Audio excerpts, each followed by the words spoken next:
Hi friends, అందరికీ నమస్కారం. ఈ వీడియోలో పేదల ఇళ్ల నిర్మాణానికి సంబంధించి 2 అప్డేట్లు అయితే రావడం జరిగింది. ఇందులో గత వైఎస్ఆర్సీపీ ప్రభుత్వం హయాంలో తీసుకొచ్చిన ఆప్షన్ 1, 2, ఆప్షన్ 3కి సంబంధించి మూడో ఆప్షన్‌కి సంబంధించి పేమెంట్లనేది పూర్తిగా నిలిపివేయడం జరిగింది. అలాగే కొత్తగా రిజిస్ట్రేషన్ చేసుకోవాలి అనుకున్న వారితో పాటు సొంత స్థలం కలిగిన లబ్ధిదారులకి సంబంధించి ప్రస్తుతం వెరిఫికేషన్ అయితే జరుగుతోంది. ఈ వెరిఫికేషన్‌కి సంబంధించిన తేదీనైతే పొడిగించడం జరిగింది. ఏ తేదీ లోపల మీరు రిజిస్ట్రేషన్ చేసుకోవాల్సి ఉంటుంది, ఎప్పటి లోపల వెరిఫికేషన్ చేసుకోవాలో నేను మీకు పూర్తి అప్డేట్ అయితే తెలియజేస్తాను. ముందుగా గత వైఎస్ఆర్సీపీ ప్రభుత్వం హయాంలో తీసుకొచ్చిన ఆప్షన్ల ఇళ్లకు సంబంధించి అంటే పేదలందరికీ ఇల్లు ఈ పథకానికి సంబంధించి ప్రభుత్వమే ఇల్లు నిర్మాణ పనులు ప్రారంభించి లబ్ధిదారులకు ఇల్లు పూర్తి చేసి అందజేయాలి అనే దానికి సంబంధించి మూడో ఆప్షన్కి సంబంధించి ఇల్లు నిర్మాణ పనులకు సంబంధించిన లబ్ధిదారులు ఈ యొక్క 2 నెలలుగా బిల్లు అనేది పూర్తిగా నిలిపేయడం జరిగింది. ప్రస్తుతం ఈ యొక్క మూడో ఆప్షన్ కింద ప్రభుత్వం ఏదైతే ఇల్లు నిర్మాణ పనులు ప్రారంభించి వెరిఫికేషన్ అనేది చేస్తుందో ఈ యొక్క ఇళ్లకి సంబంధించి పూర్తి స్థాయిలో అధికారులు ఆ యొక్క ఇల్లు అనేది ఎక్కడుందో వెరిఫికేషన్ అనేది చేసి ఎంతవరకు ఇళ్ల నిర్మాణ పనులు ప్రారంభించారు, అసలు ఇల్లు పనులు అనేది స్టార్ట్ చేస్తారా లేదా, ఇంతవరకు ఎన్ని బిల్లు అనేది విడుదల అనేది చేశారు అనే దానికి సంబంధించి అధికారులు ఒక నిర్ణయానికి వచ్చిన తర్వాత మాత్రమే తర్వాత విడత పేమెంట్లు మీకైతే అందజేస్తారు.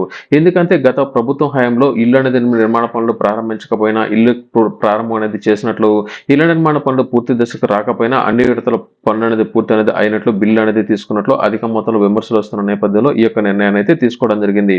ప్రస్తుతం ఆప్షన్ 3 కింద ప్రభుత్వం ఇళ్ల నిర్మాణ పనులు ఏదైతే చేస్తున్నారో ఈ యొక్క ఇళ్ల నిర్మాణ పనులు పూర్తిగా అధికారులు వచ్చి వెరిఫికేషన్ చేసిన తర్వాత మాత్రమే మీకు తర్వాత విడతకు సంబంధించిన పేమెంట్లు మీకైతే అందజేయబోతున్నారు. ఇకపోతే ప్రధానమంత్రి ఆవాస్ యోజన పథకానికి సంబంధించి గ్రామీణ ప్రాంతాల్లో ఈ యొక్క రెండో విడతకు సంబంధించి అంటే PMAY 2 కింద గ్రామీణ ప్రాంతాల్లో ఎవరైతే సొంత స్థలం కలిగిన లబ్ధిదారులు ఉన్నారో అటువంటి వారందరికీ సంబంధించి కేంద్ర ప్రభుత్వం ఇల్లు నిర్మించుకునే అవకాశాన్ని అయితే కల్పించడం జరిగింది. ఈ పథకానికి సంబంధించి కేంద్ర ప్రభుత్వం కూడా సానుకూలంగా స్పందించి లబ్ధిదారులు ఇల్లు కట్టుకునే అవకాశాన్ని అయితే కల్పించడం జరిగింది. గతంలో చాలా మంది లబ్ధిదారులు ఈ యొక్క యాప్ ద్వారా మనకు అధికారులు వచ్చి ఇంటి వద్దకే వచ్చి ఎవరికైతే ఇళ్ల నిర్మాణ పనులు ప్రారంభించుకోవాలనుకుంటున్నారో వారందరికీ సంబంధించి వెరిఫికేషన్ అయితే చేయడం జరిగింది. అప్పట్లో సర్వే అనేది చేపట్టిన తర్వాత దీనికోసం ప్రత్యేకంగా ప్రధానమంత్రి ఆవాస్ యోజన గ్రామీణ ఆవాస్ యోజనకు సంబంధించిన యాప్ అయితే తీసుకురావడం జరిగింది.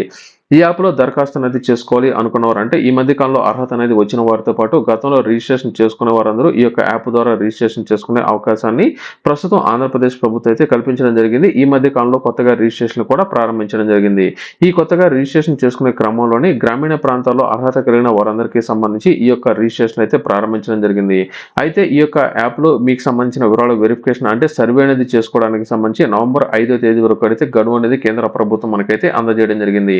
అయితే ఈ యొక్క ప్రధానమంత్రి ఆవాస్ యోజన పథకానికి సంబంధించి గ్రామీణ ఆవాస్కి సంబంధించిన ఈ యొక్క యాప్ అనేది ఈ మధ్య కాలంలో సరిగా వర్క్ అనేది కాకపోవడంతో కేంద్ర ప్రభుత్వానికి ఆంధ్రప్రదేశ్ ప్రభుత్వం రిక్వెస్ట్ అయితే పెట్టుకోవడం జరిగింది. కేంద్ర ప్రభుత్వం సానుకూలంగా స్పందించి ఈ యొక్క అవకాశాన్ని మరికొన్ని రోజులు పొడిగించడం జరిగింది. ప్రస్తుతం తీసుకొచ్చిన కీలక అప్డేట్ ప్రకారం కేంద్ర ప్రభుత్వం తీసుకున్న అప్డేట్ ఏమిటంటే నవంబర్ 30వ తేదీ వరకు గడువు అనేది పొడిగిస్తూ ఉత్తర్వులు అయితే జారీ చేయడం జరిగింది. ఈ పథకం ద్వారా అర్హత కలిగిన కొత్త వారు ఎవరైనా సరే ఉన్నట్లయితే వెంటనే రిజిస్ట్రేషన్ చేసుకునే అవకాశంతో పాటు ఇప్పటికే ఎవరైనా సరే రిజిస్ట్రేషన్ అనేది చేసుకుని ఉన్నట్లయితే వారికి సంబంధించిన వెరిఫికేషన్ కనుక ప్రారంభించినట్లయితే వారికి మొదటి విడత పేమెంట్ అనేది లబ్ధిదారులకు అయితే అందజేసేదానికి ఛాన్స్ ఉంటుంది. అంటే ఈ యొక్క వెరిఫికేషన్ కనుక కంప్లీట్ అనేది అయినట్లయితే మీరు వెంటనే పునాది లెవెల్లో ఇళ్ల నిర్మాణ పనులు ప్రారంభించుకున్నట్లయితే అధికారులు బిల్లు అనేది పెట్టడం జరుగుతుంది. వెంటనే ఇళ్ల నిర్మాణ పనులు ప్రారంభించేదానికి ఛాన్స్ అనేది ఉంటుంది.